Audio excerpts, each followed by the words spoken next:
Clash of Minds mempersembahkan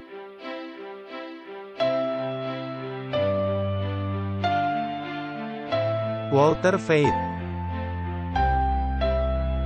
Martin Smith,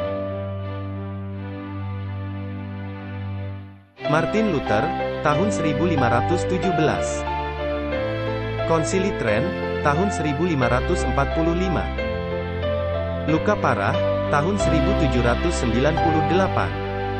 Kebangunan besar rohani, tahun 1844. Ensiklikal Rerum Novarum, tahun 1891. Konsili Vatikan II, tahun 1962. Paus Francis, tahun 2013.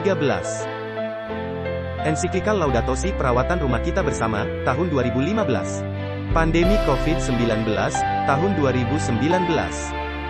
Pemilihan Presiden Amerika Serikat, tahun 2020. Perang Rusia melawan Ukraina, tahun 2022. WhatsApp Prof 163, Anak Domba Itu Layak, sebuah diskusi di alam Afrika. Selamat datang di episode khusus WhatsApp Prof ini. Halo Walter. Hai Martin. Apa kabarmu? Saya baik-baik saja. Ya, kita merasa nyaman duduk di luar seperti ini. Iya, kali ini bukan gambar, melainkan kenyataan. Yang nyatanya, ya, kami memiliki beberapa tanggapan yang menarik untuk diberikan dan kita memiliki beberapa diskusi yang menarik untuk dilakukan. Mari kita membukanya dengan doa, dan mengucap syukur kepada Allah atas kesempatan ini. Bapa kami di surga, terima kasih untuk kesempatan berada di tempat ini. Terima kasih untuk semua kesempatan dan berkat, yang Engkau curahkan bagi kami. Kami memohon, kiranya Engkau memberkati diskusi ini, terangi pikiran kami dengan curahan Roh Kudus-Mu. Dalam nama Yesus, amin. Amin. Nah Martin, kita telah menempuh perjalanan 3.300 km sejauh ini. Dan alasan untuk mengadakan perjalanan ini, kami telah diundang untuk turut serta dalam sebuah pertemuan KAM. Jadi kami menemukan celah, dan memutuskan untuk pergi. Jadi kami pergi ke pertemuan KAM Namibia. Kita meminta Allah untuk membuka jalan, dan memang ada jalan. Cukup membuat stres karena kami harus merekam beberapa hal terlebih dahulu untuk melakukan hal tersebut, dan waktunya terbatas. Dan semua hal yang berkaitan untuk event semacam itu, ditambah mesti berkendaraan sangat jauh. Dan kami memutuskan untuk tidak naik pesawat karena meskipun naik pesawat, kami harus berkendara jauh dan harus menyewa mobil, jadi kami membawa mobil sendiri. Dan kami mengadakan perjalanan mulai dari Afrika Selatan bagian timur, menuju Gauteng, Pretoria dan Johannesburg. Lalu kami menempuh jalan melalui Botswana. Trans-Kalahari Highway. Iya, dan saya sangat terkejut karena jalanan begitu lengang, jalannya mulus.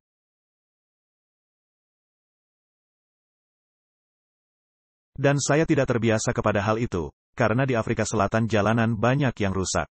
Dan pemandangannya juga indah. Iya, kami mengadakan perjalanan melalui Botswana, lalu ke arah Namibia di perbatasan barat. Lalu lanjut ke Kababas, di mana pertemuan KAM-nya dilakukan di sebuah lahan pertanian. Dan menurut saya para pemirsa ingin mengetahui bahwa pertemuan KAM ini sangat istimewa. Saya amat bersuka cita, ketika dalam sebuah pertemuan KAM, lebih banyaknya orang non-Advent yang hadir dibandingkan orang Advent. Ya, ini merupakan penjangkauan juga. Seperti penjangkauan, dan seharusnya seperti itulah tujuan diadakannya pertemuan KAM. Dan dengan adanya semua gejolak di dunia, dan gejolak di antara bangsa-bangsa, adalah menarik untuk melihat adanya kepedulian orang-orang kepada masa di mana kita sedang hidup. Dan pertemuan KAM itu sangat bagus, karena kita sungguh-sungguh merasakan bahwa Allah sedang menggerakkan hati orang-orang. Dan kita mengadakan 5 baptisan, segera setelah selesainya pertemuan KAM itu. Nah, tentunya ada dari mereka yang sudah bersiap sebelumnya. Yang lainnya sudah belajar, tetapi belum mengambil keputusan. Dan selama menit-menit terakhir, kita membaptiskan. Dan masih banyak orang yang masih berada dalam lembah mengambil keputusan. Dan kita membahas mengenai banyak topik, Martin. Ini sungguh menarik. Jadi mungkin kita bisa menunjukkan kepada pemirsa, beberapa suasana dalam pertemuan KAM itu. Ini bukanlah pertemuan KAM besar, dengan ribuan orang. Tetapi jika Anda mempertimbangkan tempat di Namibia, dan ini adalah pertemuan KAM dalam bahasa Afrika. Jadi itu berarti, kebanyakan orang yang hadir, berasal dari kelompok pemakai bahasa tersebut. Ini membuatnya sangat menarik, dengan adanya ideologi, dan cara pandang yang berbeda. Dan sistem keagamaan yang berbeda, paham Calvin, dan paham Pentakosta, dan semuanya. Dan kita bisa membahas semua hal ini dalam percakapan pribadi. Benar, kita sangat akrab. Ya, Saya pikir, cara inilah yang dikehendaki Allah. Tidak dengan duduk, tetapi hilang dalam keramaian, melainkan mengadakan pembicaraan akrab dan saling bertemu. iya, dan orang-orang bisa mengadakan pembicaraan tatap muka pribadi dengan kita. Dan adanya orang-orang yang sangat resah dan khawatir, yang memiliki konsep tertentu tentang Allah dan Alkitab. Sehingga kita mesti membahas semua hal itu, dan membuat pengharapan kembali, karena mereka tanpa pengharapan. Mereka begitu berorientasi kepada bencana dan kemurungan. Dan sangat indah, ketika mereka bisa menyadari bahwa kita melayani Allah penuh kasih. Jadi mari kita tunjukkan beberapa rekaman. Ya, kita bisa menunjukkan beberapa hal yang terjadi. Apa yang terjadi saat baptisan, sekedar sebagai pengantar. Lalu kita akan membahas mengenai pengharapan, dan topik yang menyertainya.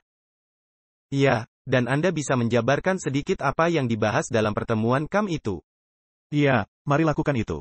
Nah, setelah usai pertemuan KAM ini, kita langsung kembali ke Afrika Selatan. Tapi sementara dalam perjalanan, terdapat sejumlah pemandangan indah. Bisakah Anda sedikit menjelaskan di mana kita berada? Iya, baiklah Martin. Pulang dari pertemuan KAM, kami memutuskan memakai rute jalan yang berbeda. Jadi kami melewati rute Caprivi Strip, lalu ke Botswana, dan menuju ke Afrika Selatan.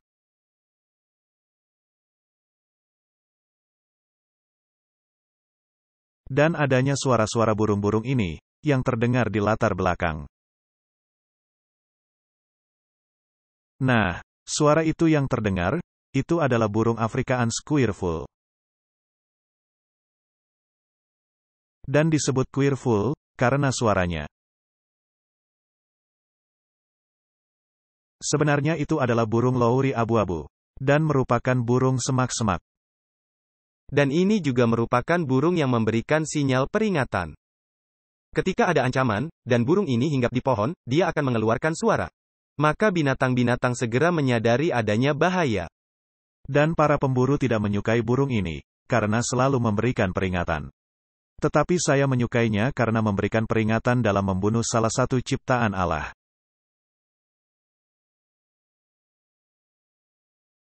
Kami sedang duduk di sini dan sungai di belakang kami adalah salah satu sungai besar di Afrika, yaitu Sungai Okavango yang memisahkan Namibia dari Angola. Dan di dalam sungai ini, ada kuda Nil, buaya dan makhluk-makhluk lainnya. Jadi ketika Anda ingin mengambil air di tepi sungai, Anda mesti sangat waspada. Apakah onggokan kayu yang mengapung itu, memang benar kayu? Dan ketika dalam perjalanan ke Botswana, air sungai mengisi delta Okavango. Iya, dan kita pulang melalui rute itu. Ini adalah kawasan yang sangat indah, dipenuhi kehidupan liar. Jadi latar belakang yang sangat indah, jadi kita sedang duduk dalam tempat perkemahan. Dan saya tidur di dalam tenda. Dan Martin tidur di dalam tenda di atap mobil. Dan mobil kami dipenuhi berbagai peralatan kamera. Jadi kita bisa menyebutnya berpergian untuk bekerja. Ya, kita bisa menyebutnya sebagai petualangan Prof 2.0. Baiklah, kita akan membicarakan topik serius sementara kita berada di sini. Hal-hal yang kita bicarakan dalam pertemuan KAM. Jadi Martin, di dalam pertemuan KAM, adalah penting bagi saya untuk memberikan pengharapan kepada orang-orang. Dan juga memberitakan posisi kita di dalam aliran waktu. Dan betapa penting bagi kita mempersiapkan diri menghadapi hal yang akan menimpa. Jadi salah satu topik yang kita bicarakan adalah Wahyu pasal 5. Dengan judulnya, Layaklah Anak Domba Itu. Ini sesungguhnya merupakan suatu studi sangat penting, dan yang memiliki banyak konsep mendalam. Jadi saya pikir, kita mesti membahasnya dalam program WhatsApp Prof. Membahas mengenai aspek layaklah anak domba itu, juga posisi kita di dalam aliran waktu, dan penghakiman. Tema dari pertemuan KAM-nya adalah, waktunya menuai. Dan lagu tema pertemuan KAM ini juga mengenai penuaian. Jadi, memang kita sedang hidup di waktu menuai, dan kita mesti mendalami beberapa aspek ini. Jadi kita telah memberi judul diskusi ini, Layaklah Anak Domba Itu. Dan dengan latar belakang ini, saya pikir kita bisa langsung membahasnya. Nah, hal yang terasa dalam keseluruhan atmosfer pertemuan KAM menunjukkan hal yang kita ingin tunjukkan, bahwa anak domba ini telah mati untuk semua orang, disinilah letak pengharapan itu. Ya. Jadi seluruh hal ini dan tentang itulah inti dari penuaian, ini adalah mengenai pengharapan. Benar, khususnya kebanyakan dari konteks Afrika, berasal dari latar belakang paham Calvin. Bahwa mereka memiliki pemikiran mengenai predestinasi, nasib, bahwa Anda telah ditentukan apakah selamat atau tidak selamat.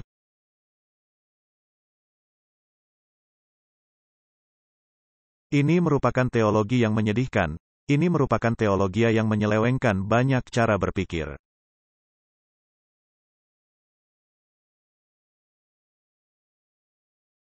Pemilihan, Allah melakukan pemilihan, dan bahwa Allah telah memutuskan siapa yang akan selamat dan siapa yang akan binasa. Ini sama sekali menyangkal kebebasan memilih dalam topik ini. Dan bahwa Anda tidak memiliki pilihan. Jika Allah memang memilih Anda, maka Anda beruntung. Nah, pertanyaan saya selalu, apa gunanya penginjilan? Kita telah banyak berbicara mengenai topik ini sebelumnya, jadi saya tidak ingin membicarakan mengenai pemilihan, predestinasi, dan sebagainya. Tapi ini merupakan teologi yang sangat menyedihkan, karena menggambarkan Allah dalam terang yang sangat tidak menguntungkan. Allah tidak memberi Anda pilihan. Allah memilih Anda untuk kebinasaan atau untuk keselamatan. Berdasarkan apa? Ini adalah dasar yang sangat rancu.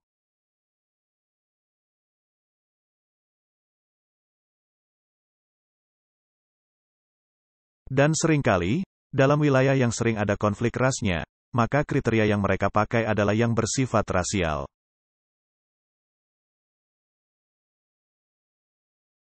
Tapi Kristus mati untuk semua orang. Dan Allah mengirim kita Injil, yang merupakan kabar baik, kepada seluruh dunia. Kepada setiap suku, bangsa, dan bahasa. Nah, bagaimana bisa menjadi kabar baik, jika hanya beberapa orang yang dipilih, dan yang lainnya tidak dipilih, dan Anda tidak memiliki bagian apapun di dalamnya? Dan bagaimana cara Anda mengetahui, bahwa Anda memang dipilih? Apakah berdasarkan garis keturunan, atau ras? Jadi ini tidak menjadi Injil yang baik. Iya, dan ini bukan hal baru bahwa orang berpikir seperti ini. Lihat saja orang-orang Yahudi. Mereka berpikir bahwa mereka adalah ras bangsa pilihan. Mereka ditentukan sebelumnya agar selamat, dan yang lainnya binasa. Jadi, menggantikan pemberitaan dari rencana besar keselamatan, mereka menempatkan diri secara nyaman, di dalam bangsa mereka sendiri. Dan menyalahkan semua orang yang tidak turut serta.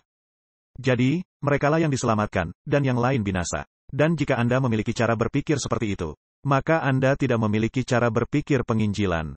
Karena apa gunanya? Tidak ada gunanya. Anda menaruh diri Anda di tempat tinggi, dan yang lainnya yang Anda anggap tidak selamat, Anda tidak pedulikan.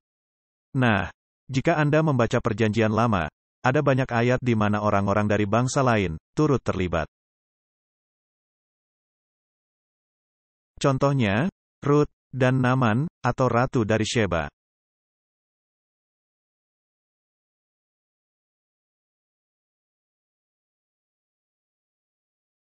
Ada banyak kisah di dalam Alkitab, di mana Injil diambil dan dibawakan kepada dunia dan yang berdampak kepada semua orang. Ketika Yesus, "Hai, Anda dipersilakan, Anda juga bagian dari syuting, hahaha." Panda.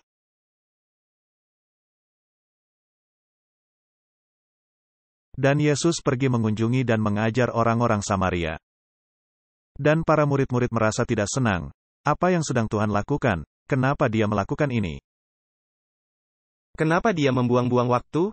Kenapa dia menghabiskan waktunya dan tenaganya kepada orang-orang yang terhilang? Apa yang kau lakukan? Pergilah.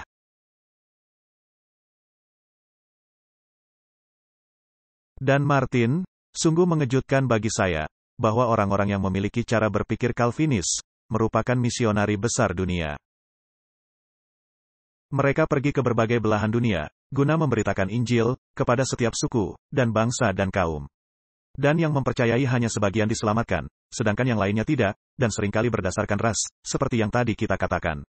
Tetapi kita jangan mengarah ke sana. Contoh lainnya adalah Spurgeon. Dia menjadi salah satu pengkhotbah terbesar. Iya, dan dia memiliki cara berpikir Calvinis. Jadi biarlah bagaimanapun juga, kita akan membicarakan mengenai Wahyu pasal 5, dengan temanya, layaklah anak domba itu. Dan anak domba yang tersembelih ini, cukup jelas digambarkan dalam Wahyu 5, sebagai anak domba yang mati bagi semua orang di bumi.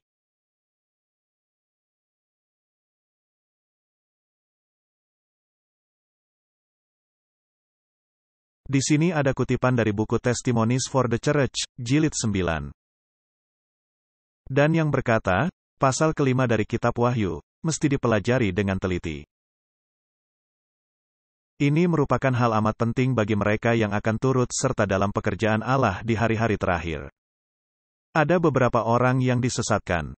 Mereka tidak menyadari hal yang akan menimpa bumi. Orang-orang yang mengizinkan pikiran mereka digelapkan oleh hal yang berkaitan dengan dosa, sedang ditipu secara mengerikan.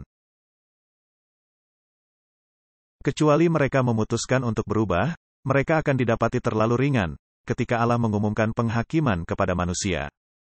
Mereka telah melanggar hukum dan melanggar perjanjian kekal, dan mereka akan mendapat penghukuman sesuai perbuatan mereka. Jadi, di sini ada pekabaran peringatan, juga pekabaran pengharapan dalam waktu bersamaan. Benar, dan juga pekabaran penghakiman. Adanya penghakiman, adanya juga hukum, karena hukum merupakan standar penghakiman. Jadi kita harus meneliti tentang hal ini dan melihat tentang apa ini sebenarnya. Dan mengapa penting membicarakan hal-hal ini, di zaman di mana kita sedang hidup. Mari kita melihat Wahyu pasal 5. Wahyu pasal 5. Wahyu 5 ayat 1, maka aku melihat di tangan kanan dia yang duduk di atas tahta itu, sebuah gulungan kitab, yang ditulisi sebelah dalam dan sebelah luarnya dan dimeterai dengan 7 meterai. Martin, gulungan kitab ini, yang ditulisi di kedua sisinya, digulung dan dimeteraikan memakai 7 meterai, merupakan hal yang sangat umum, di zaman kuno.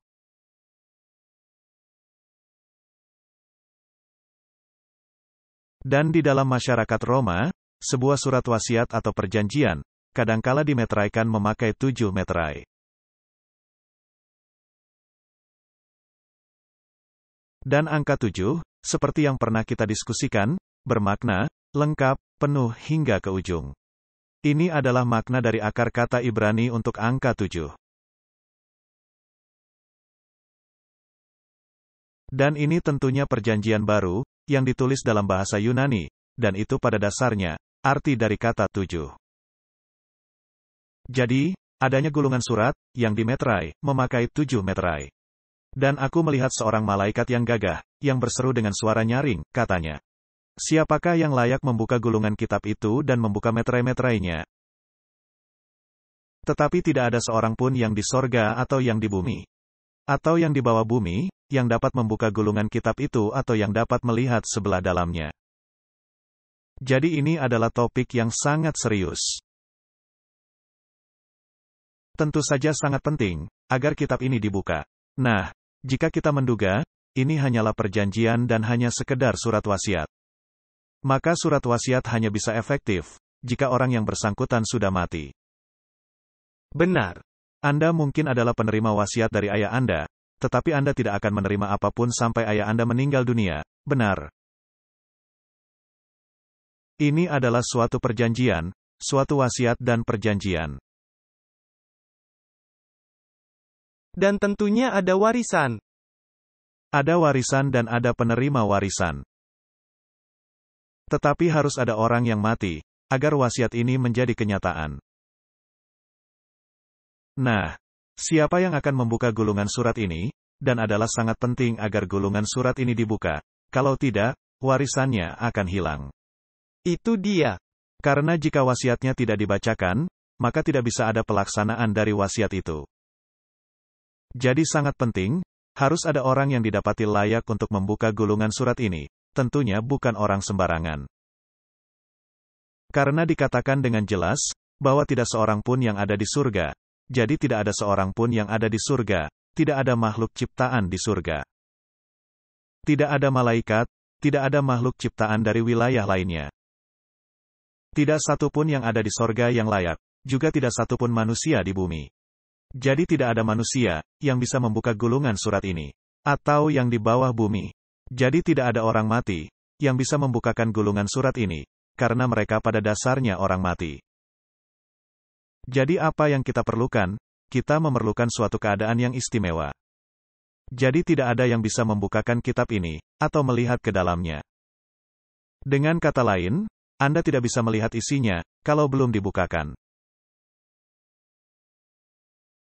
Maka menangislah aku dengan amat sedihnya, karena tidak ada seorang pun yang dianggap layak untuk membuka gulungan kitab itu ataupun melihat sebelah dalamnya. Nah, mengapa Yohanes menangis? Karena tentunya, jika gulungan surat ini tidak dibuka, maka tidak ada warisan. Berarti hilang. Itu hilang. Itu berarti segala sesuatu hilang. Dan siapa yang terlibat? Sorga turut terlibat. Karena mereka melihat ke sorga, untuk mencari siapa yang layak untuk membukanya. Tetapi tidak ada. Karena bagaimana bisa dibuka, ketika tidak ada orang yang mati atau seseorang perlu mati, agar bisa membuka gulungan surat ini. Dan tidak ada orang yang memiliki kuasa. Dan tidak ada orang yang memiliki kuasa. Dan mengenai apa perjanjian ini? Jadi, ini sangat menarik. Lalu berkatalah seorang dari tua-tua itu kepadaku, jangan engkau menangis. Nah Martin, ini adegan di sorga. Kita sedang membicarakan mengenai sorga, hal yang sedang terjadi di sorga. Jadi adanya diskusi mengenai warisan, dan juga mengenai kitab, dan ini merupakan diskusi sorgawi, yang terjadi di sorga. Lalu berkatalah seorang dari tua-tua itu kepadaku, jangan engkau menangis. Sesungguhnya, singa dari suku Yehuda, yaitu tunas Daud telah menang, sehingga ia dapat membuka gulungan kitab itu dan membuka ketujuh meterainya. Nah, kita tahu siapa singa dari suku Yehuda, dia adalah Kristus.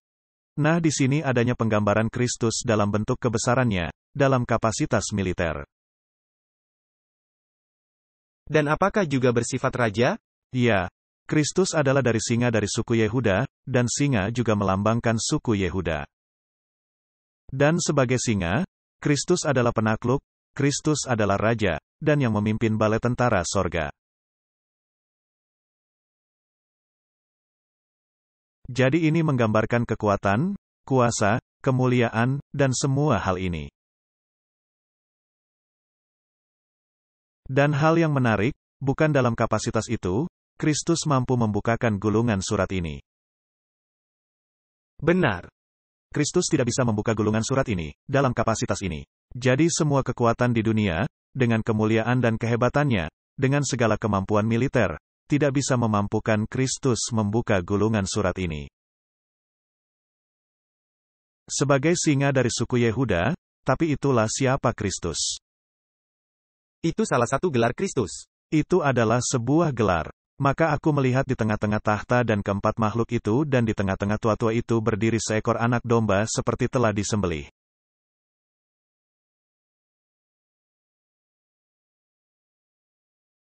Ini menjadi kunci. Ya, Bertanduk 7 dan bermata 7, itulah ketujuh roh Allah yang diutus ke seluruh bumi. Jadi di sini, yang dikaitkan dengan anak domba. Tentunya, dia yang akan membukakan gulungan surat ini. Juga hal yang dikaitkan dengan gelar Kristus lainnya, singa dari suku Yehuda, yang tadi sudah kita bahas. Tetapi dia dalam kapasitasnya sebagai anak domba yang telah tersembelih, dengan 7 tanduk.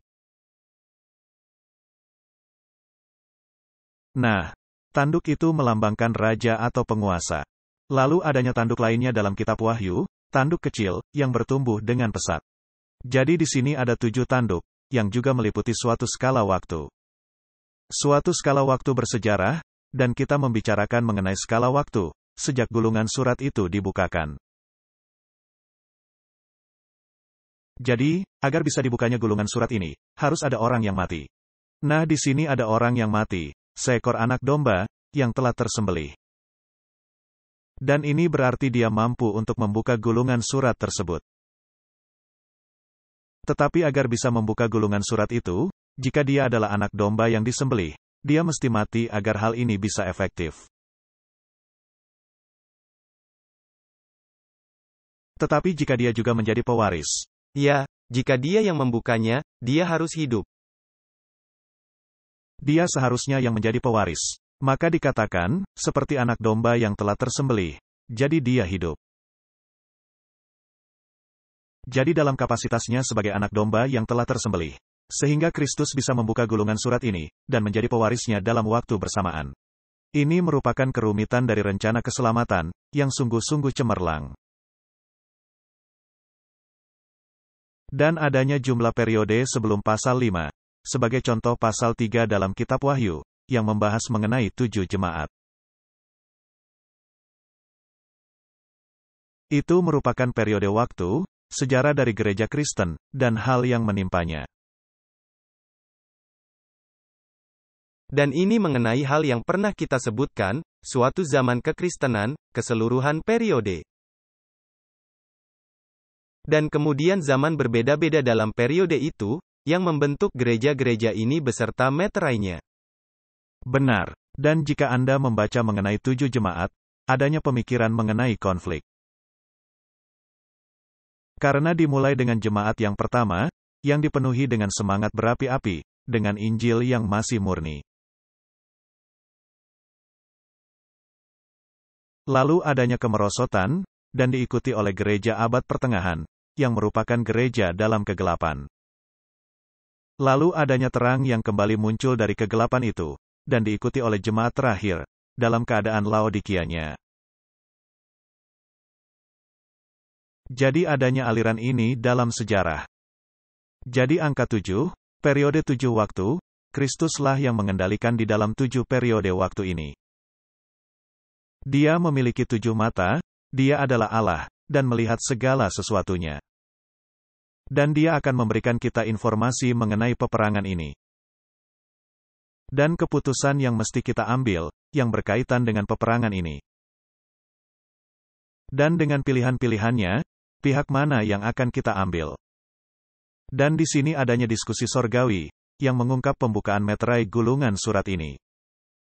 Dan dikatakan, itulah ketujuh roh Allah yang diutus ke seluruh bumi. Jadi Martin, pekabaran ini untuk siapa, yang mesti diberikan ke seluruh dunia? Kepada setiap suku, bangsa dan kaum. Baiklah, jadi pekabarannya secara mendasar, berkaitan dengan warisan. Dan Anda bisa menjadi bagian dari warisan itu, atau Anda bisa memilih untuk tidak menjadi bagian dari warisan itu. Ini sesungguhnya, sedikit berbeda dengan perjanjian bumi. Ya, Karena di sini Anda bisa memilih, untuk menerima warisan atau tidak. baiklah, nah Martin, ketika Anda mewarisi sesuatu, apakah hanya yang bagusnya saja, atau juga mewarisi paket yang di dalamnya berisi hal-hal negatif? Sayangnya yang negatifnya juga, semuanya. Baiklah, jika ayah Anda banyak berutang, maka tidak banyak yang tersisa di dalam warisan itu, benar? Benar. Dan di sini kita ada dalam suatu keadaan, yakni konflik kosmik, semesta alam. Sebuah warisan yang terhilang. Suatu warisan yang mesti direbut kembali. Tetapi agar mendapatkan kembali warisan, harus ada orang yang mati. Jadi ini adalah kisah yang mengasyikkan, dan kita mesti mendalami Wahyu pasal 5. Dan memahami apa yang dimaksudkan dengan anak domba ini yang layak. Di sini ada kutipan, dari buku Kisah Para Rasul, yang tertulis. Juru selamat dinyatakan kepada Yohanes, dengan lambang singa dari suku Yehuda dan seperti anak domba yang telah tersembelih. Wahyu 5 ayat 5-6. Lambang ini melambangkan penyatuan kekuatan yang tidak terbatas, dengan kasih yang berkorban.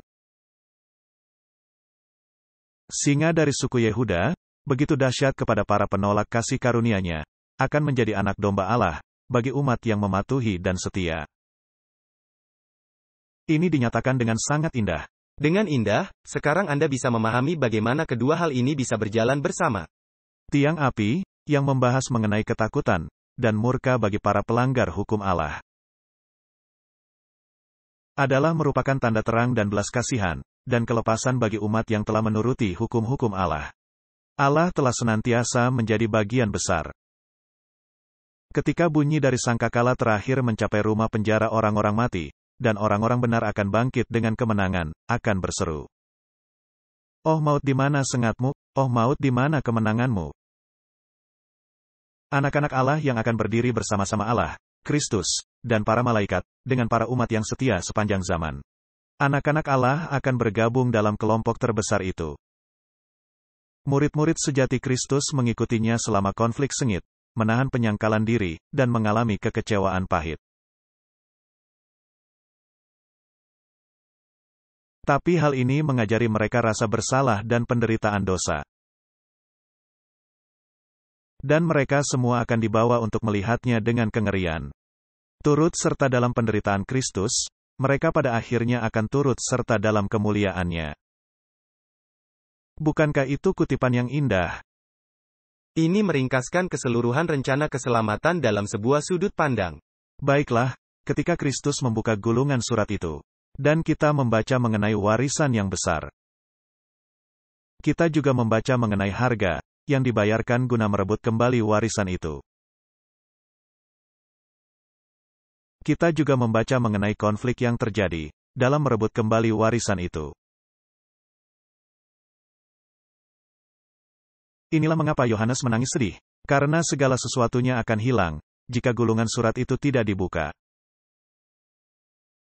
Jadi isi dari gulungan surat ini adalah informasi mengenai konflik kosmik besar, dan bagaimana penyelesaiannya. Dan pilihan yang mesti Anda ambil, antara menghadapi singa dari suku Yehuda, atau datang kepada anak domba yang telah tersembelih, itu pilihannya, bukan? Itu dia, dan kemudian menerima warisan yang mulia. Ya. Di sini ada kutipan dari buku Testimonies to Minister and Gospel Workers.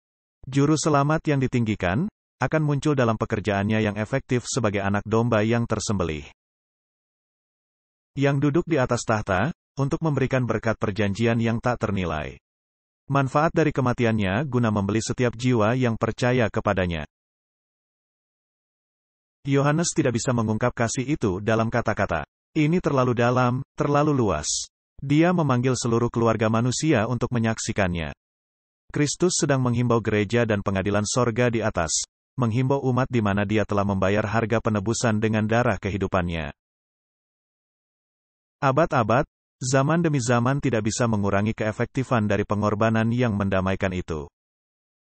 Pekabaran dari Injil kasih karunia-Nya, mesti diberitakan kepada gereja secara jelas dan tegas.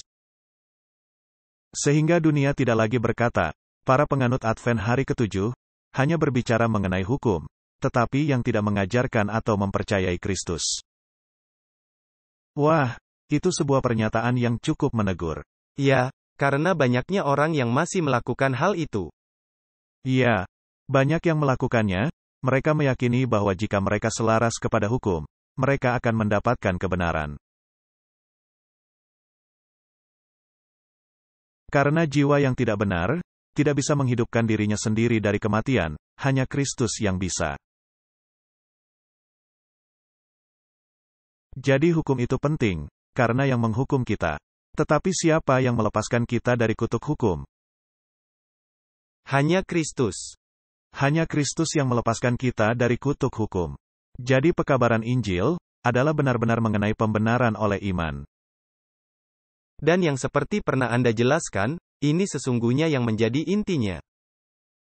Dan pendamaian merupakan bagian penting. Jadi, dapatkah kita menduga Martin, bahwa musuh akan menyerang pembenaran oleh iman? Itu merupakan salah satu poin utama penyerangannya. Dan apakah dia akan menyerang pendamaian? Tentu saja, saya rasa, dia sangat membenci pendamaian. Dia membenci pendamaian. Jadi jika musuh akan menggantikannya memakai pekabaran keselamatan oleh perbuatan, maka dia akan menyangkali pekabaran anak domba yang telah tersembelih. Benar, dan menggantikannya dengan pekabaran lain. Berapa jumlah orang yang telah terbunuh di dunia ini? Jutaan, miliaran. Jutaan. Dan tidak satu pun yang bisa mendamaikan. Tidak ada pendamaian dari seluruh kematian itu. Jadi kematian-kematian itu tidak berdampak kepada keselamatan Anda atau saya. Hanya satu kematian, dan satu kebangkitan, memiliki bagian dalam keselamatan kita. Nah, seperti yang dikatakan di awal, ada doktrin pembenaran oleh perbuatan. Tetapi adanya doktrin yang berkata, sekali selamat, tetap selamat. Itu merupakan teologi baru, sekali selamat, tetap selamat. Jadi adanya dua ekstrim ini. Jadi bukanlah pengetahuan rumit untuk ditanyakan kepada Anda, siapa yang menjadi musuh pendamaian, dan musuh kepada pembenaran oleh iman. Anda hanya perlu melihat dekrip kepausan, untuk mengetahui siapa musuh itu. Umat yang menyatakan pembenaran oleh iman, mendapat kutukan, anatema, menurut Konsili Tren. Mereka dikutuk untuk selamanya. Dan wah, ada burung kecil.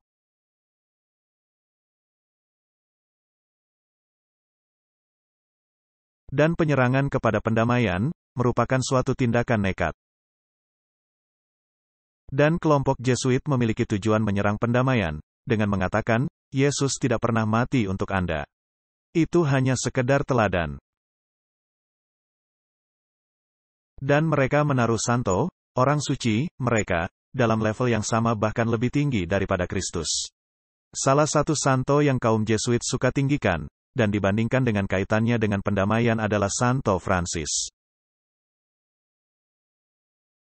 Dan sekarang adanya paus Jesuit, yang menyebut dirinya memakai nama itu, yang menyangkali pendamaian, dan menyangkali pembenaran oleh iman. Mereka adalah para musuh Allah. Seperti yang baru saja Anda sebutkan, itulah intinya. Jika Anda berada di pihak itu, musuh ingin meniadakan pendamaian, maka itu sama seperti bapamu, iblis. Benar. Jadi hukum itu penting, karena memberitahu hal yang benar, dan hal yang salah. Hukum tidaklah menyelamatkan kita. Jadi, orang-orang mesti memahami bahwa ketika Anda memahami topik hukum dan kasih karunia, maka Anda akan menaruhnya dalam sudut pandang yang benar. Dan kita akan sedikit membahas mengenai kemuliaan anak domba, dan mengapa anak domba itu layak. Nah, di dalam kitab Wahyu 5 ayat 7. Lalu datanglah anak domba itu dan menerima gulungan kitab itu dari tangan dia yang duduk di atas tahta itu. Nah, itu adalah Allah Bapa. Allah Bapa sedang duduk di sana, dan anak domba itu layak mengambil gulungan surat itu. Ketika ia mengambil gulungan kitab itu, tersungkurlah keempat makhluk dan ke-24 tua-tua itu di hadapan anak domba itu. Masing-masing memegang satu kecapi dan satu cawan emas, penuh dengan kemenyan. Itulah doa orang-orang kudus.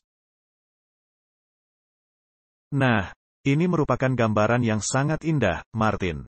Jadi, anak domba itu mengambil gulungan surat itu, dan para makhluk sorgawi. Kerubium yang mengelilingi tahta, ada 4 kerub, dan para tua-tua. Atau dengan kata lain, perwakilan dari dunia-dunia yang diciptakan. jatuh tersungkur dan menyembah anak domba. Ini adalah adegan di sorga. Dan mereka memegang satu cawan emas penuh dengan kemenyan, yang merupakan doa orang-orang kudus. Jadi tentunya adanya konflik yang terjadi di bumi. Dan doa dari orang-orang kudus, naik kepada Allah.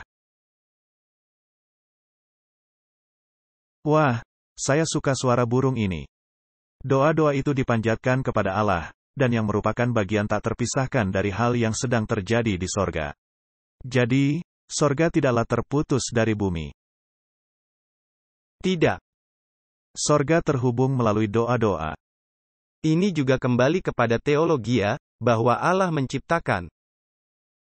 Tetapi yang tidak menjauhkan dirinya dari ciptaannya. Seperti yang dipercayai kelompok deis. Ini menunjukkan bahwa Tuhan itu terlibat, dengan intim sangat terlibat. bahkan seluruh sorga terlibat. Nah, kemanakah doa-doa itu pergi? Langsung ke tahta Allah, benar. Dan tentunya doa-doa itu, yang merupakan doa-doa kepedulian. Kehidupan pribadi Anda, segala hal yang terlibat dalam peperangan antara kebaikan melawan kejahatan, dan juga pilihan-pilihan Anda. Dan semua permohonan yang dipanjatkan ke sorga, tidaklah hilang. Semuanya disimpan bukan di piala yang biasa, melainkan piala emas. Jadi, ini merupakan keterlibatan menyeluruh dari setiap orang yang melayangkan doa di bumi. Dan seringkali merupakan doa, bahkan dari orang yang memungkinkan Allah untuk bertindak, bahkan di antara orang-orang yang membenci Allah. Dan seringkali yang menyelamatkan nyawa mereka. Benar. Contohnya Musa, berapa kali dia melayangkan doa yang mewakili seluruh umat. Ya. Dan Anda menyanyikan nyanyian Musa, benar. Anda menyanyikan lagu itu di pertemuan KAM. Nanti akan direkam. Bersama istri saya. Apa Anda sudah merekamnya? Belum, kami akan merekamnya nanti. Lebih baik Anda bersegera. Lirik yang indah. Ya. Nah, Sonika yang mengaransemen musiknya, dan saya pikir, dia juga yang menaruh liriknya dengan memakai Mazmur. Tetapi itu kisah yang lainnya. Dan sekarang Anda sudah diberitahu Martin. Dan sesungguhnya lagu itu juga menceritakan kisah pembenaran oleh iman dan kelepasan.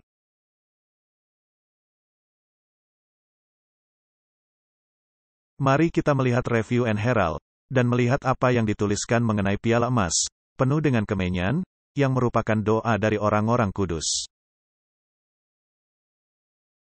Pekerjaan Allah mesti diselesaikan dengan kerjasama antara ilahi dan agen manusia. Orang-orang yang mandiri, bisa nampak terlihat aktif dalam pekerjaan Allah. Tetapi jika mereka tidak berdoa, kegiatan mereka tidak akan berhasil. Karena hanya itu semua yang sampai kepada Allah, benar. Sekiranya mereka bisa memandang kepada alat pedupaan dari para malaikat, yang berdiri di mezbah emas yang ada di depan tahta yang dikelilingi pelangi. Mereka akan melihat manfaat Yesus haruslah digabung dengan doa-doa dan upaya-upaya. Kalau tidak bernilai, sama seperti persembahan Kain. Sekiranya kita bisa melihat semua kegiatan dari manusia, ketika muncul di hadapan Allah. Kita bisa melihat hanyalah pekerjaan yang diselesaikan dengan banyak doa. Yang dikuduskan dengan manfaat Kristus, akan bertahan dalam ujian penghakiman. Ketika penghakiman besar terjadi, maka Anda akan melihat mereka yang melayani Allah dan mereka yang tidak melayani Allah. Jadi Martin, ketika kita tidak berdoa, upaya kita menjadi sia-sia. Benar. Dan ketika doa-doa kita hanya mementingkan diri, itu bahkan lebih sia-sia. Dan seperti yang akan kita lihat, jika doa-doa tidaklah digabung dengan kebenaran Kristus, maka itu tidak bermakna apapun di depan tahta Allah. Jadi, kebenaran Kristus, pendamaian, dan interaksi antara wilayah sorgawi dan wilayah bumi, hanya bisa didirikan berdasarkan doa.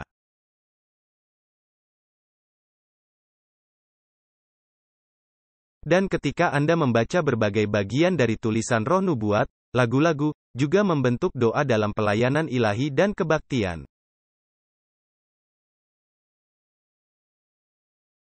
Benar. Jadi Martin, kita juga mesti membahas mengenai musik di kemudian hari. Dan mereka menyanyikan sebuah nyanyian baru, seperti yang baru Anda katakan. Dan mereka menyanyikan sebuah nyanyian baru dengan katanya, engkau layak mengambil kitab itu dan membuka meterai-meterainya. Karena engkau telah disembelih dan dengan darahmu engkau telah membeli mereka bagi Allah dari tiap-tiap suku dan bahasa dan kaum dan bangsa. Mari kita kembali ke pertemuan Kam dengan ideologi mereka. Dapatkah lebih jelas, dibandingkan ayat ini? Tidak. Baiklah. Dan dengan darahmu, engkau telah membeli mereka bagi Allah. Betapa beraninya mereka berkata, kita tidaklah ditebus oleh darah anak domba seperti yang dikatakan Jesuit. Betapa beraninya mereka. Bertentangan langsung kepada ayat ini. Dan kepada siapa harga dibayarkan? Kepada setiap suku. Apakah adanya pemilihan atau adanya keunggulan tertentu yang terlibat? Kembali lagi, betapa beraninya mereka mengatakan itu. Dan bahasa, setiap kelompok bahasa, setiap orang, dan orang-orang, dan bangsa-bangsa. Jadi untuk siapakah keselamatan? Untuk semua orang. Harga telah dibayarkan lunas untuk semua orang. Dan jika Anda tidak memahami hal ini adalah tindakan menentang Allah. Suatu tuduhan kepada Allah. Dan jika memang ada hal seperti pemilihan, maka mereka yang tidak dipilih memiliki hak penuh dalam menentang Allah dengan berkata, penghakimanmu tidaklah adil. Tetapi anak domba ini layak. Dia layak. Dan engkau telah membuat mereka menjadi raja-raja, dan menjadi imam-imam bagi Allah kita. Bukankah ini sungguh luar biasa? Dari dalamnya kemerosotan, diangkat kepada level penguasa dan para imam.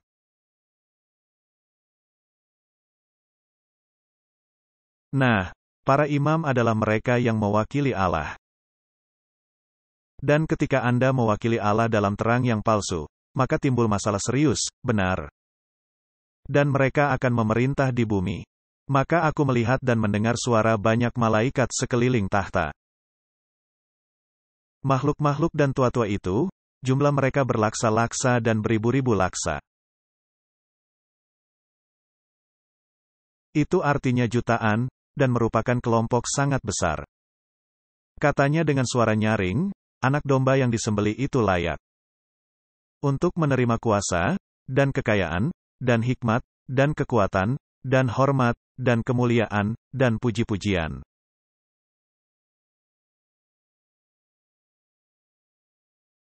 Wah, itu daftar yang panjang, Martin. Benar. Nah, untuk menerima kuasa dan kekayaan, sesungguhnya dia memiliki kuasa yaitu garis keturunan suku Yehuda. Tetapi agar mendapat warisan, dia mesti dibunuh. Dan agar mendapat warisan, dia juga mesti dibangkitkan. Karena kalau tidak bisa mewarisi. Dia mesti dibangkitkan dan hidup lagi, guna menerima warisan. Dan semua kekayaan yang terhilang, bisa didapatkan kembali, dengan menjadi anak domba yang tersembelih. Dan hikmat, dan kekuatan, dan hormat, dan kemuliaan, dan puji-pujian. Dan aku mendengar semua makhluk yang di sorga, dan yang di bumi, dan yang di bawah bumi. Ini artinya semua yang ada di sorga, semua bala tentara sorga. Semua dunia-dunia yang diciptakan. Dan setiap orang di bumi yang di bawah bumi, yakni yang sudah meninggal.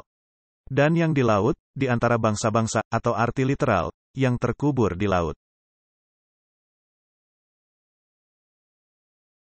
Dan semua yang ada di dalamnya berkata, bagi dia yang duduk di atas tahta dan bagi anak domba. Dan bagi anak domba, untuk selama-lamanya. Apakah di sini ada penggambaran mengenai Bapa dan Anak? Ya. Dan keempat makhluk itu berkata, Amin. Dan 24 tua-tua itu jatuh tersungkur dan menyembah Dia yang hidup untuk selama-lamanya. Martin, jika keseluruhan makhluk sorgawi di sini, jatuh tersungkur dan menyembah Dia, pastilah Dia Allah. Hanya Allah, karena hanya Allah yang bisa menerima penyembahan. Baiklah, jadi ini sangatlah penting, agar kita memahami setiap nuansa yang ada dalam kitab Wahyu. Dan Wahyu 5 memperkenalkan kita kepada keseluruhan adegan yang terjadi di sana. Jadi, marilah kita memandang sekilas hal yang sedang terjadi di sini. Gulungan surat itu ada di tangan kanan dari Dia yang duduk di atas tahta. Kristus, Anak Allah yang dikasihi, menyatakan kepemilikan dari kebun anggur. Tetapi para pekerja melakukannya dengan merendahkan Dia, dengan berkata, "Kami tidak menghendaki orang ini memerintah atas kami."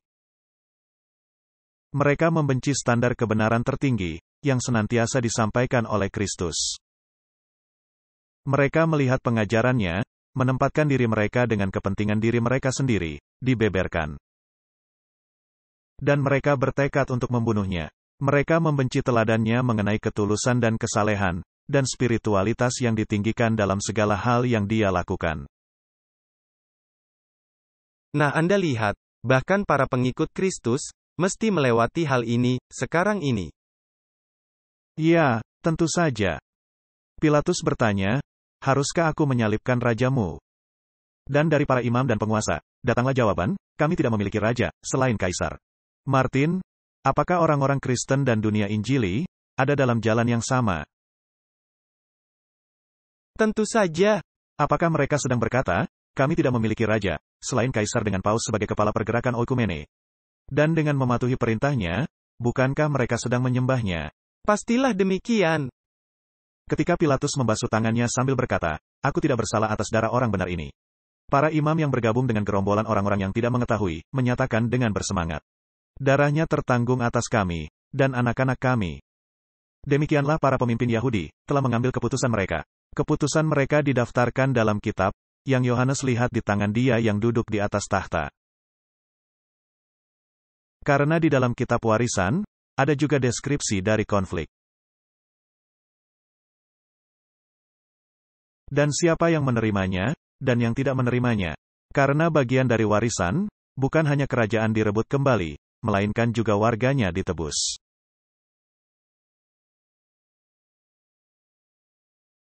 Dan di sini terdapat topik pilihan. Para pemimpin Yahudi telah mengambil keputusan, dan itulah sebabnya mereka tidak diterima sebagai bagian dari warisan. Jadi adalah amat penting kita memahami akan hal ini, mengenai apa warisan ini, dan cara Anda mendapatkannya kembali. Anda harus menerima anak domba yang telah tersembelih. Anda harus menerimanya sebagai raja. Mereka harus sujud menyembah, bahkan makhluk-makhluk sorgawi sujud menyembah. Tetapi mereka menolak. Baiklah. Jadi, ketika keputusan mereka didaftarkan di dalam buku, yang Yohanes lihat ada di tangan. Dari Dia yang duduk di atas tahta, sebuah kitab yang tidak bisa dibukakan oleh manusia.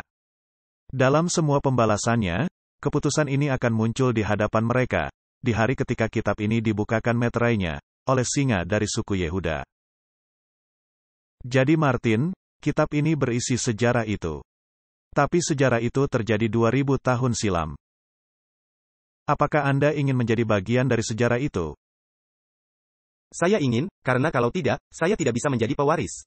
Jadi, kitab itu tidak hanya memuat bagian itu saja, melainkan bagian lainnya juga. Benar. Jadi kita membaca dalam manuskrip Releases, jilid 9, kitab dengan 7 meterai ini, memuat sejarah dunia. Di tangannya yang terbuka, terletak kitab, gulungan sejarah dari penyertaan Allah, sejarah nubuatan dari bangsa-bangsa dan gereja. Di dalam kitab ini dimuat perkataan ilahi, otoritas Allah, perintah-perintah Allah dan hukum-hukum Allah. Keseluruhan lambang nasihat dari Yang Maha Kekal, dan sejarah dari bangsa-bangsa yang berkuasa. Karena ini berkaitan dengan pilihan. Siapa dan apa yang dipilihnya. Dalam bahasa simbol, dimuat di dalam gulungan surat itu, pengaruh dari setiap bangsa, suku bangsa dan kaum dari sejak awal sejarah bumi hingga kepada penutupannya. Jadi, jika saya bisa meringkaskannya Martin, saya bisa menulis. Hanyalah umat yang telah belajar pelajaran kerendahan hati dan kepatuhan yang bisa diubahkan dan dimuliakan. Umat manusia berupaya mendapatkan pemuliaan, tanpa memenuhi persyaratannya. Suatu tabiat yang diubahkan, yang mencerminkan tabiat Kristus. Mereka berupaya mencari singa dari suku Yehuda, guna melepaskan diri mereka dari perbudakan lingkungan mereka. Tetapi bukan dari perbudakan dosa. Nah, itulah hal yang dilakukan oleh orang-orang Yahudi. Tapi kebanyakan orang, mereka menghendaki diselamatkan di dalam dosa-dosa mereka. Saya sering mendengar ada orang-orang yang berkata, Allah tidak melakukan apapun guna menyelamatkan saya. Bukankah keselamatan merupakan sesuatu bagi Anda? Mereka tidak mencari kerendahan hati anak domba, di mana anak domba itu tersembelih yang menyaksikan dari kasih yang mengorbankan diri. Pekabaran peringatan kepada dunia adalah suatu panggilan kepada pertobatan dan yang mesti pertama-tama dipatuhi, sebelum kita memenuhi syarat ditinggikan. Dan itu merupakan keseluruhan rencana. Anda tidak bisa langsung ambil kesimpulan dan berkata, saya diselamatkan, dan bisa terus lanjut dengan hal yang selama ini saya lakukan. Benar. Nah Martin, hanyalah anak domba yang tersembelih, yang dianggap layak. Nah, jika kita melihat ke belakang kepada kematian paling pertama dari hewan yang terjadi di bumi ini.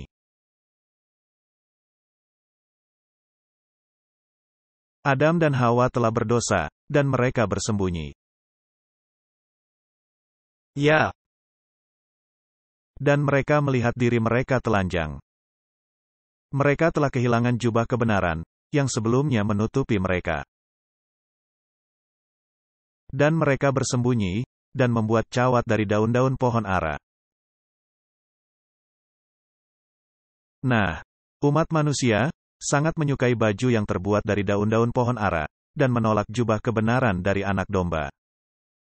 Mereka ingin melakukannya sesuai keinginan mereka sendiri. Dan bahkan sekarang ini, di dalam paham Freemason, adanya celemek, dan celemek itu melambangkan daun-daun pohon ara. Dan merupakan suatu pernyataan yang berani, menutupi diri Anda sendiri memakai kebenaran Anda sendiri. Nah, kebenaran itu tidak bertepi dalam jahitannya. Nah, ketika Allah memanggil Adam, di mana engkau? Dan Adam menjawab, aku merasa takut. Kemudian Allah mengumumkan suatu dekrit hikmat, aku akan menaruh permusuhan antara engkau dan perempuan ini. Antara benihmu dan benih perempuan itu.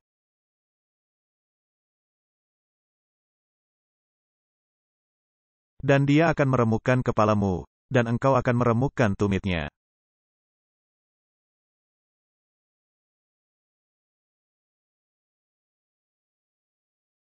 Itu merupakan pernyataan perang melawan ular dan benih dari ular, yaitu orang-orang yang mengadopsi cara berpikir ular.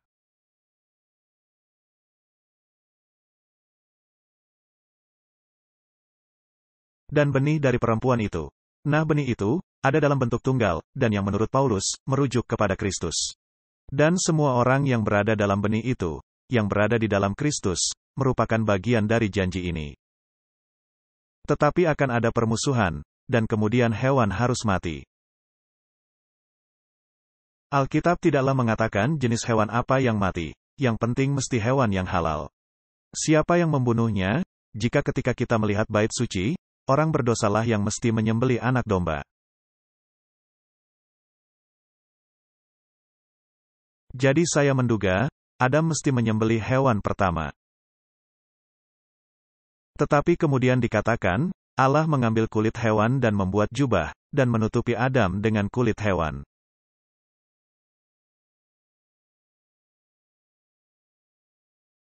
Nah, hewan itu kita katakan saja sebagai anak domba. Katakan saja binatangnya sebagai anak domba. Melambangkan anak domba yang tersembelih. Itu merupakan janji pertama, penebusan melalui pendamaian. Ya. Nah, jika hewan itu ada di situ dan tersembelih dan kulitnya telah diambil, itu sesungguhnya sebuah hukuman mati yang Allah nyatakan kepada dirinya sendiri.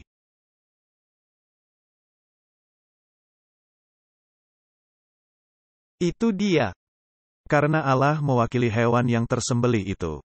Itu dia. Dan keadaan telanjang dari hewan itu atau hewan tidak berkulit itu, adalah kebenaran yang diambil.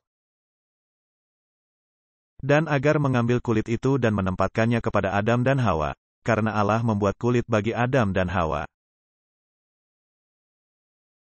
Itu artinya anak domba itu mati dan harus mati. Ini suatu pemikiran yang mendalam. Nah, agar anak domba itu mendapatkan kembali segala sesuatunya.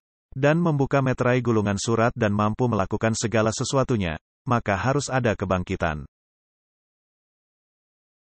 Tetapi sebelumnya mesti ada kematian. Nah, jika melihat ke Golgota, ketika Kristus diangkat tinggi dalam salib, di manakah jubah Kristus? Mereka membuang undi untuk jubah Kristus. Ya, karena mereka tidak bisa merobeknya, karena tanpa jahitan tepi. Tidak ada jahitan tepi di dalam jubah kebenaran, di dalam jubah itu, yang melambangkan kebenaran Kristus. Tetapi jubah itu diambil dari Kristus, dan diserahkan kepada para serdadu, dan mereka membuang undi untuk hal itu. Jadi bagaimana Kristus tergantung di salib, sama sekali telanjang. Sama seperti hewan yang pertama tadi, di mana kulitnya diambil, hewan itu telanjang sama sekali. Menjadi tontonan orang. Sama seperti Adam dan Hawa. Sebelum mereka membuat jubah kebenaran mereka sendiri, tapi jubah mereka tidak bisa menyelamatkan mereka, daun-daun pohon ara itu mesti dibuang. Jadi sistem apapun yang melandaskan keselamatan oleh pekerjaan Anda sendiri, seperti paham Freemason, atau paham Katolik, yang mengendalikannya melalui tatanan Jesuit, haruslah membuang jubah yang terbuat dari daun-daun pohon ara itu. Dan mesti menggantinya dengan jubah kebenaran, yang berasal dari Kristus. Dan ketika Anda memikirkan mengenai peristiwa yang terjadi di sana, dan Anda menyadari bahwa Allah sendiri di sana secara nyata mengatakan, inilah yang akan aku lakukan untuk dirimu, aku akan mati.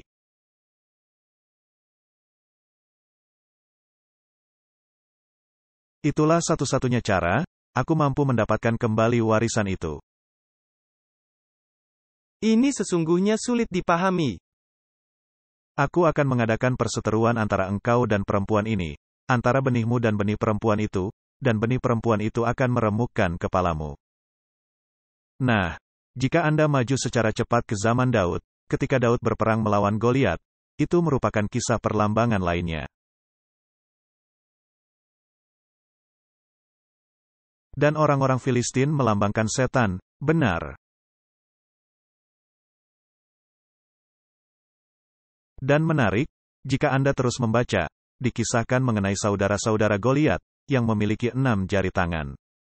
Jadi angka 6, dikaitkan dengan 6 jari tangan dan 6 jari kaki, sehingga kita menduga Goliat memiliki 6 jari tangan. Memang tidak dikatakan demikian, tetapi kita bisa menduganya demikian, merupakan bagian dari keluarganya. Angka 6 dikaitkan dengannya.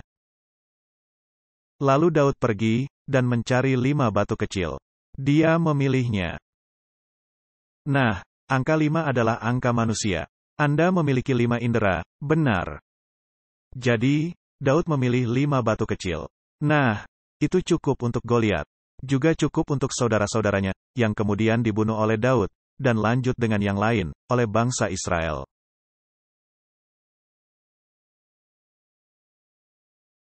Maka Goliat maju dan mengolok-olok dan menghujat Allah sorgawi.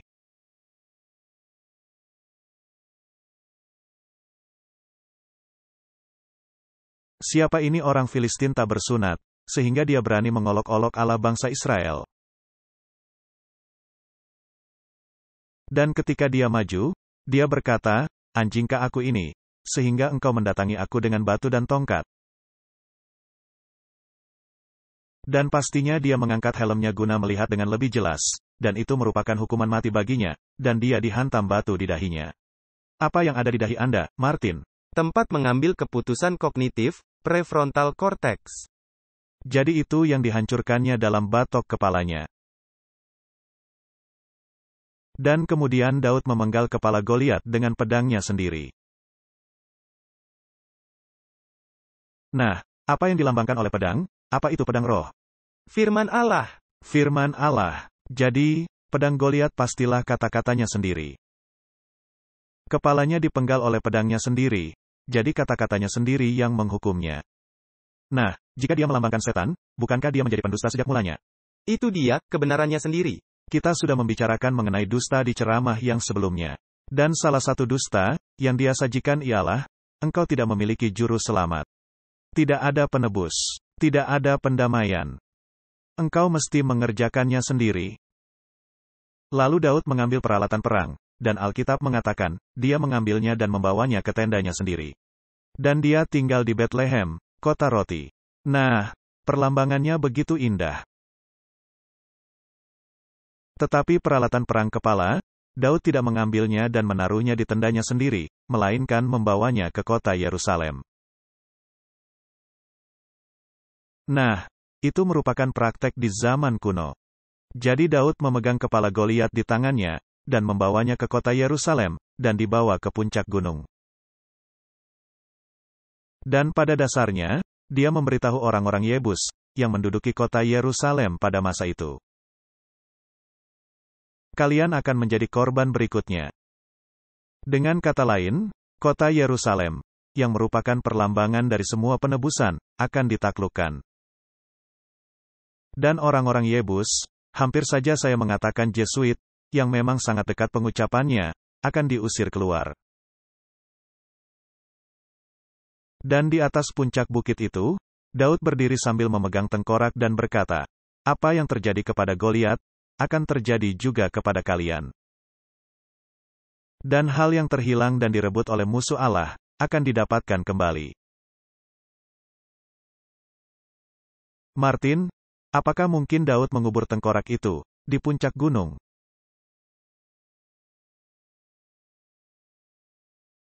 Bisa saja. Dan gunung itu akan menjadi Kalvari. Golgota. Tetapi pada masa itu, merupakan bagian dari Gunung Bait Suci. Karena di kemudian hari, mereka menggali bebatuan yang ada, dan menjadi dua bukit terpisahkan. Tetapi di sini, di puncak gunung, di mana Bait Suci akan didirikan, sebagai lambang penebusan. Daud mengubur tengkorak itu. Dan di kemudian hari, ketika Kristus datang, dan berjalan di jalan itu, maka pastilah Yesus melewati jalan itu, yang ada tengkoraknya. Atau bahkan ketika salib ditancapkan ke dalam lubang, bisa saja secara literal, meremukkan tengkorak itu.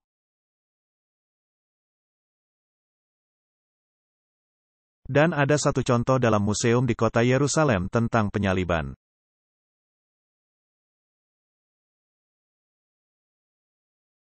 Nah, tidak seperti yang digambarkan dalam gambar-gambar di dunia, penyaliban, sesungguhnya paku tidaklah menembus dari depan.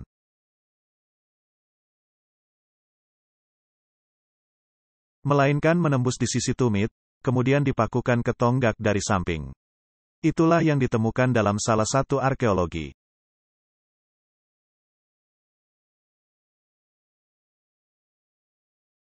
Yang menunjukkan bagaimana paku itu menembus tumit.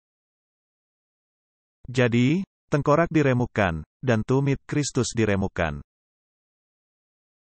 Jadi adanya perlambangan indah di dalamnya, Martin. Allah tidak menaruh segala sesuatu secara sembarangan. Tidak ada yang terhilang. Dan ketika Anda melihat perlambangan itu, dan harga yang dibayar untuk menebus kita. Alkitab mengatakan, kita ditebus melalui air dan darah. Nah, sebelum penyaliban, Yesus menyeberangi lembah Kidron, dan pergi mengunjungi sisi lain, di mana terdapat Taman Getsemani. Dan Alkitab menceritakan bagaimana Yesus mengalami penderitaan hebat. Karena dia merasakan pemisahan dari Bapanya, dan karena dosa seluruh dunia diletakkan di atas bahu Kristus.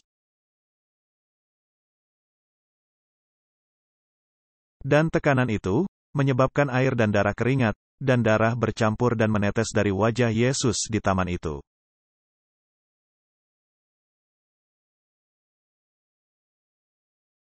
Dan kemudian ketika tiba di Golgota, kita membaca sebuah tombak menembus rusuk Yesus, yang mengeluarkan dua aliran yaitu aliran air dan darah. Ini merupakan perlambangan dari penebusan. Ya, itu dia. Nah, Taman Getsemani ada di satu sisi dari lembah Kidron, dan Kalvari ada di sisi lainnya. Nah, di bukit itu sendiri, berdiri juga sebuah bait suci, yang terdapat banyak persembahan korban. Dan banyak darah ditumpahkan. Nah, darah itu dialirkan menuju ke lembah Kidron. Dan mereka membasuhnya memakai air, dengan adanya pipa yang mengarah kepada lembah Kidron. Dan semua darah yang mengalir, yang berasal dari korban hewan, dari semua anak domba, lembu dan hewan-hewan. Darah itu melambangkan keselamatan, dan air itu melambangkan pembasuhan. Dan yang mengalir menuju ke lembah Kidron, dalam cara yang sama, darah Kristus, air, keringat dan darah bercampur dan mengalir turun. Dan ketika disalib, mereka memakaikan Yesus mahkota duri. Sesungguhnya, mereka menobatkan Yesus, karena mereka mengenakan jubah kerajaan, dan memberi tongkat kekuasaan tiruan ke tangannya. Dan hal yang tertinggal di salib itu, hanyalah mahkota, yang tidak menembus tengkorak. Tapi darah yang keluar dari kulit, bercampur dengan keringat, yang turun dari wajah Yesus. Jadi, penggenapan darah dan air, mengalir turun ke lembah Kidron. Lalu ketika Anda membaca di dalam kitab Yehezkiel, bahwa air ini, semakin meninggi di lembah Kidron, kemudian tumbuhlah pepohonan. Dan air ini mengalir melalui padang tandus, dan ketika mengalir melalui wilayah padang tandus, maka tumbuh subur tanam-tanaman dalam jumlah banyak. Kembalinya kehidupan, dan bahkan mengalir ke laut mati, yang melambangkan kematian, suatu kematian kekal, kehidupan terjadi lagi. Jadi, aliran air dan darah, yang berasal dari rencana keselamatan, akan memberikan kehidupan bahkan untuk tempat-tempat tandus. Dan Injil akan diberitakan ke seluruh dunia. Ini merupakan perlambangan indah dari rencana keselamatan. Layaklah anak domba, yang telah tersembelih. Kita tidak boleh melupakan hal ini, Martin. Kematian adalah cara agar kita bisa bergerak maju, dan hanya oleh kebenaran Yesus yang menaungi Anda. Ya, dan di sana Yesus, tergantung, tanpa jubah, sama sekali telanjang. Sehingga Anda dan saya, dan siapa saja yang percaya, dapat ditutupi oleh jubah kebenaran itu. Tidaklah heran, makhluk-makhluk sorgawi tersungkur di depan tahta dan berkata, layaklah anak domba itu yang telah tersembelih. Dan masih ada bagian besar dari nubuatan ini, yang mesti dibahas, tetapi saya rasa kita bisa membahasnya dalam pertemuan selanjutnya. Tentu saja. Jadi, mungkin kita mesti mengakhiri dengan merenungkan mengapa anak domba yang telah tersembelih itu, layak untuk membuka gulungan surat itu. Sehingga Anda dan saya bersama-sama dengan Yesus, dan di dalam Yesus, boleh mendapat warisan. Mari kita berdoa. Bapa kami di sorga, kami ingin berterima kasih untuk anak domba yang telah tersembelih demi kami. Dan karena anak domba yang tersembelih, dia layak untuk membuka gulungan surat. Dan memberi kami suatu pengetahuan akan konflik besar yang terjadi, sejak saat dosa memasuki alam semesta.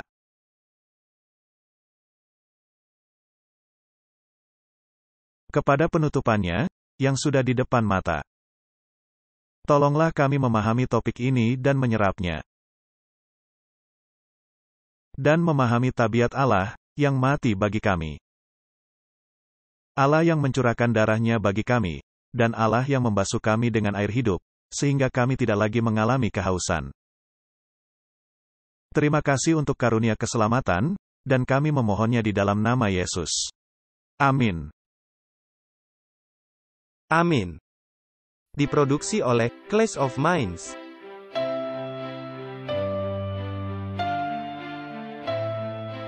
Menampilkan pembicara, Walter Faith dan Martin Smith. Ucapan terima kasih yang tulus untuk dorongan semangat, doa-doa dan dukungan finansial melimpah. Untuk detail kontak.